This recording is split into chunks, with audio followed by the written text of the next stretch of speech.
जब हम इंसेंटिव्स की बात करते हैं तो उसमें दो तरह की जो मोटिवेशन है उसके बारे में बात करना जरूरी है।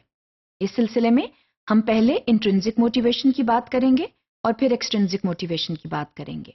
जब हम इंट्रिंसिक मोटिवेशन की बात करते हैं तो इसका मतलब ये है कि स्टूडेंट्स जो हैं वो एक मीनिंगफुल लर्निंग जो है उसको तरजीह देते हैं। Students they are interested in learning because they want to learn. There are certain targets that they want to attain and they will attain those targets because they are interested in them. So intrinsic motivation जो है, it is the desire to attain targets because the student is interested in learning. Student is not driven by an outside force, is not forced to learn a specific target. A student learns it because he or she wants to learn it. इसको हम intrinsic motivation कहते हैं।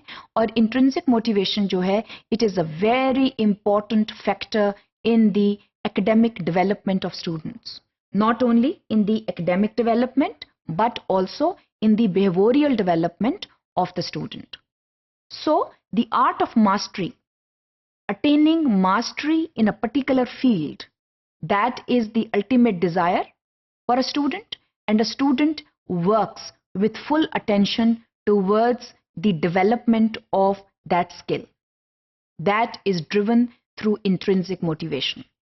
Intrinsic motivation जो है इसको develop करना बहरहाल एक मुश्किल अमल है, लेकिन अगर एक दफा जो तालिब इल्म है उनको शौक पैदा हो जाए किसी खास बिहेवियर की डेमोन्स्ट्रेशन का, चाहे वो बिहेवियर जो है एकेडमिक नेचर का हो या उसमें जो है वो अदर ह्यूमन बिहेवियर्स आ जाते हैं, उसमें अगर शौक से डेवलपमेंट की जाए तो वो इंट्रिंसिकली ड्रिवन होता है या होती है। सो ये जो है ये एक बहुत ज़रूरी अमल है और कोशिश ये होनी चाहिए कि क्लासरूम में जो मोटिवेशनल लेवल्स हैं वो इंट्रिंसिकली ड्रिवन ज़रूर हों।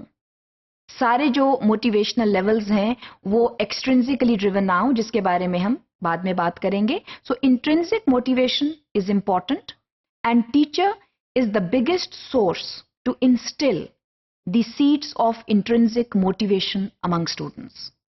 टीचर जो है वो एक अच्छा जरिया है और एक बहुत अहम जरिया है स्टूडेंट्स में इंट्रिंसिक मोटिवेशन पैदा करने का।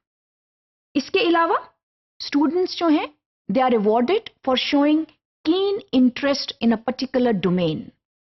Again, as said earlier, this domain can either be academic in nature or this domain can be behavioral in nature. So, आपको reward किया जाता है for displaying genuine interest in a particular domain.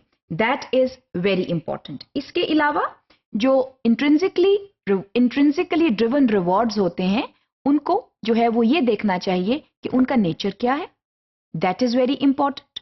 और उसके साथ साथ ये देखना चाहिए कि स्टूडेंट्स जो हैं they continue to put faith in their abilities, ये बहुत जरूरी है।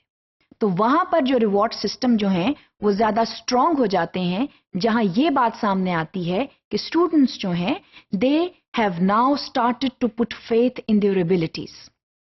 इसमें एक जरूरी अमल ये है और एक अच्छी बात ये है कि वो स्टूडेंट्स जो इंट्रिंसिकली ड्रिवन होंगे उनकी सेल्फ एफिकेसी और बिलीफ सिस्टम्स जो हैं वो स्ट्रांग होंगे।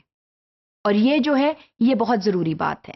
If we want the gradual and systematic advancement of students, it is extremely important to develop self efficacy and positive beliefs. And if you are driven by intrinsic motivation, self-efficacy and positive beliefs, they get enhancement. A student thinks high of himself or herself. और उसमें ये होता है कि student जो है he or she continues to work with interest.